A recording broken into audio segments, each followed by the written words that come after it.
pa pam pam pam, güey. Polvoreta, Ya se oscuro.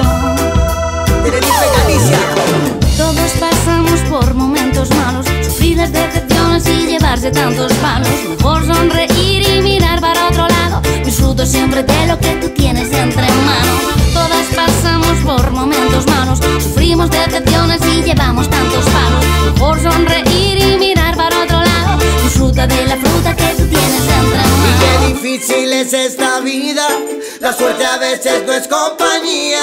Cuando queremos que todo salga bien, todo lo contrario es lo que nos pasa.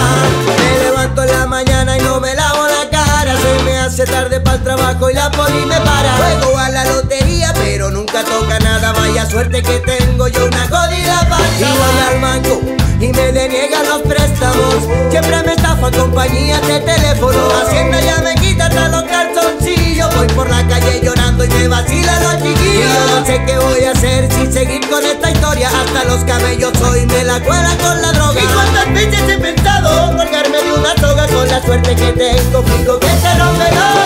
Todos pasamos por momentos malos, sufrir las decepciones y llevarse tantos palos.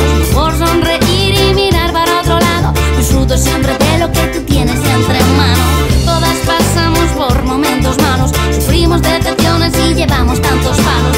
Por sonreír y mirar para otro lado, disfruta de la fruta que tú tienes entre manos. En la vida hay momentos malos, son momentos malos, momentos malos. Cosas que ocurren desde que sales de casa.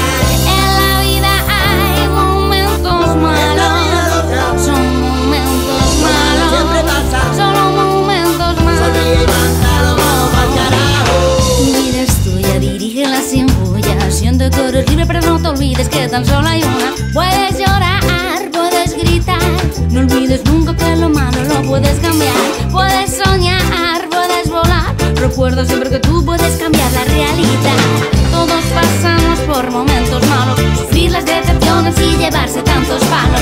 Por sonreír y mirar para otro lado, disfruta siempre de lo que tú tienes entre manos. Todas pasamos por momentos malos, sufrimos decepciones y llevamos